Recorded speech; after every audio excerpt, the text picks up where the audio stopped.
Hello guys, the number of the aviation accidents inside the Russian Federation doubles every year, reaching its peak in 2025. So Putin's idea to steal other companies' aircraft at the beginning of the full-scale invasion and when the very first sanctions were imposed did not save the situation. Actually, everything went so bad that now even the Kremlin and the Kremlin-backed newspaper Izvestia decided they need an investigation. We can predict they will blame maintenance of the aircraft, Soviet-era planes, lack of training for the pilots, but we all understand the main reason that Russian aviation experiences this collapse and that their airspace is now extremely dangerous is Putin's special military operation that sometimes seems to have an aim to destroy not Ukraine but Russia. At least this is where they have most of their achievements. Another serious problem that was also directly connected to this aviation and airspace collapse was an accident with an Azerbaijani plane in December 2024 when Russians targeted a civilian plane full of people and then tried to deny their crime, and it didn't work out with the president of Azerbaijan, which led to more problems for Putin, and I believe nothing can change this attitude. More and more former Soviet republics witness both the weakness of the Kremlin and are tired of this constant lies. So let's discuss what are they investigating and how many new problems occur inside the Russian aviation sector. My name is Anna, I'm from Ukraine, I'm in Ukraine, and if you want to see the defeat and demilitarization of the Russian Federation, the only working peace plan, subscribe and please share these videos to spread the truth and to advise people to never fly Aeroflot. By the way, let me know in the comments below, did you ever fly any of the Russian airlines? Many of you who follow the full-scale invasion remember how at the beginning of this war, when the first sanctions were imposed, Russia decided to steal, to loot the aircraft of the international companies that were on its territory, believing this could compensate for the problems that could accumulate during the years of this war. But it didn't work out. And right now, after 3.5 years of the so-called blitzkrieg, we witness the total collapse of the Russian aviation. Lots of their companies like Aeroflot, once very successful, are real bankrupts, and even Russian stock markets demonstrate that. You know, I don't know whether it's good or bad, because even from the Russian perspective, because flying Russian aircraft is dangerous, both because of the quality and state of that aircraft and also because of the airspace. It's a dangerous place with lots of Ukrainian drones flying to perform important demilitarization tasks. But Russian air defense sometimes is more dangerous for their people than any of the Ukrainian weapons. So stealing the aircraft of other countries, of other companies, did not work out. For a very long period of time, the Kremlin tried to pretend they are doing well by cannibalizing old aircraft and, substituting parts with parts from different aircraft. It's not the best, construction when you are flying in a plane that consists of 4 different planes.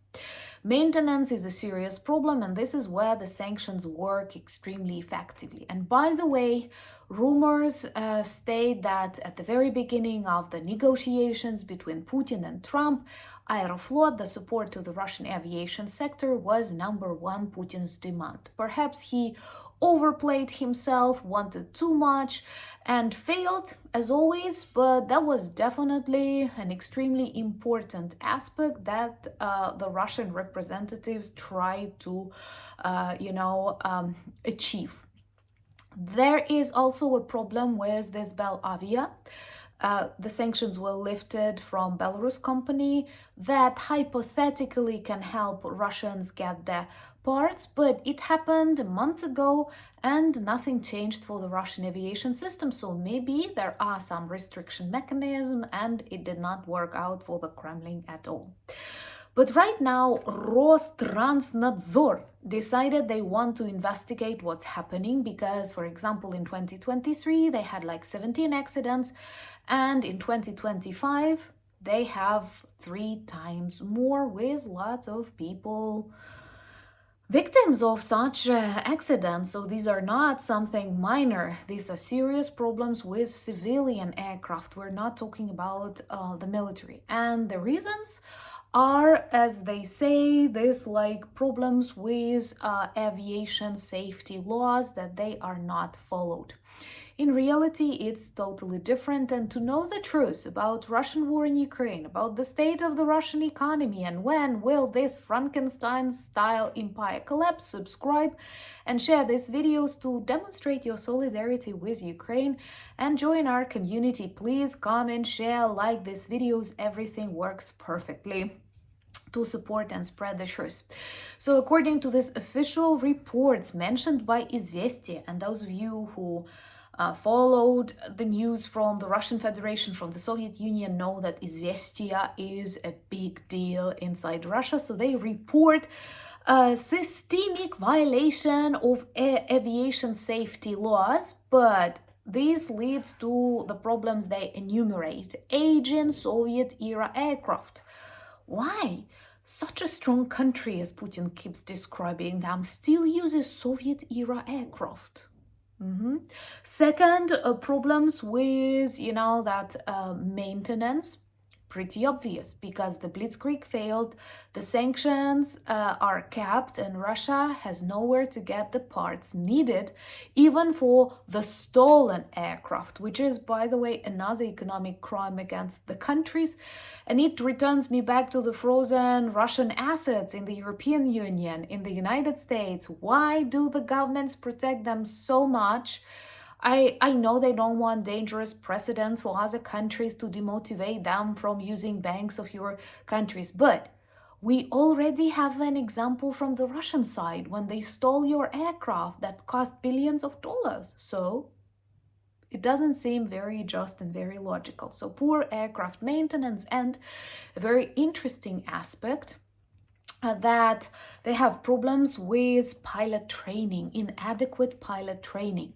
And insiders say that the reason for that is not that they don't have enough classes, training centers, universities or something, but knowing the quality, knowing the state of the aircraft, new pilots don't want to join Russian airlines because some say these are flying coffins. As everything in Russia, actually. So old pilots retire and there is no one to substitute them because being a pilot in Russia is a very dangerous job with usually quite a short period of, working hours. This is the result of Putin's special military operation that some Russians already claim may have a task to destroy Russia faster than Ukraine. Even the military experts and vloggers and those who wanted this invasion of Ukraine are very dissatisfied and begging Putin to stop, but actually he does not have a plan of how to end this war and to survive at the same time. So the stocks of Aeroflot are falling. Russia in general is a no-fly zone, and we can clearly see that because dozens of their airports, including those in Moscow, in St. Petersburg, in Sochi, these are very busy travel destinations inside the Russian Federation, are often closed lots of days within week and week after week, months after months. And this actually saves a lot of lives because flying aircraft above the Russian territory is dangerous, and we have more than enough evidence.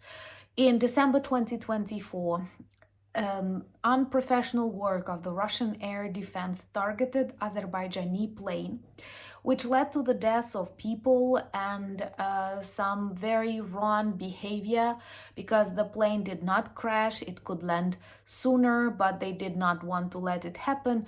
And many believe, including the president of Azerbaijan, Aliyev, that the Kremlin hoped the plane would crash and make it easier to hide the truth. That's awful, that's violent, that's very evil, but that's what the Kremlin is about. And I personally believe in this version. Let me know, what do you think? But a lot of people survived, and they collected the necessary proof that this aircraft was severely damaged by Russian air defense missiles that were not used properly, and they did not close the airspace while shooting in it. This is totally wrong. This is traditional negligence, so widespread all around the Russian Federation. And Azerbaijan collected the evidence, proved, despite the fact that Putin himself denied everything, and the conflict began between the leader of Azerbaijan, who was more or less neutral, and Putin. This led to Aliyev, the leader of Azerbaijan, supporting openly territorial integrity of Ukraine, which was very painful for the Kremlin gobbling. And then they closed a lot of Russia-backed media inside Azerbaijan because they only demanded justice, investigation, and the support to the families that suffered because of this accident. It's justice, but Russia is not about justice, and this made people of Azerbaijan and their leader pretty angry, and actually proved how Russia treats former Soviet Republic that it still considers to be on the periphery of its influence.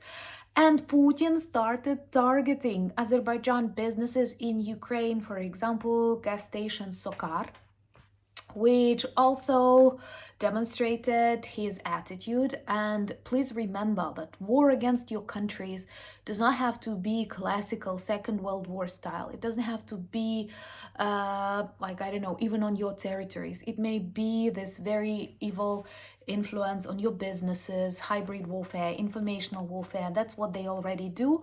And Aliyev understood that. He spoke openly about Putin's attacks on Azerbaijani businesses in Ukraine.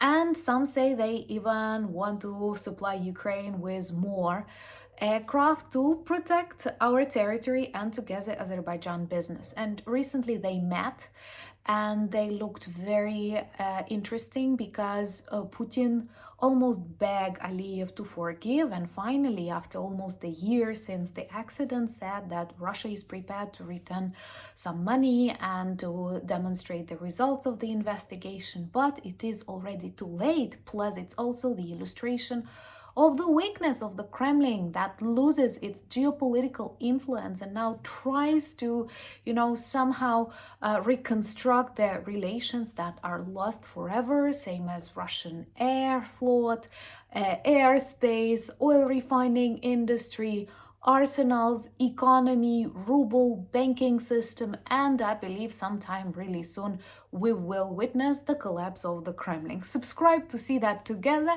share these videos to spread the truth, and subscribe to my Instagram, X, Blue Sky, Threads, Discord, all the links in the description of this video, same as the link to my new channel, Anna Danilchuk, and we already have 26,000 friends there. Thank you for buying me coffees, becoming my patrons and sponsors of the channel. Remember to check our merch, because the Halloween collection is back and some new items will appear in the days to come. And they also work well as reminders and conversation starters about Ukraine. So these are not just t-shirts and hoodies, these are important messages to the world. But most importantly, thank you for your advice, thank you for your support, and thank you for standing with Ukraine. Slava Ukraini!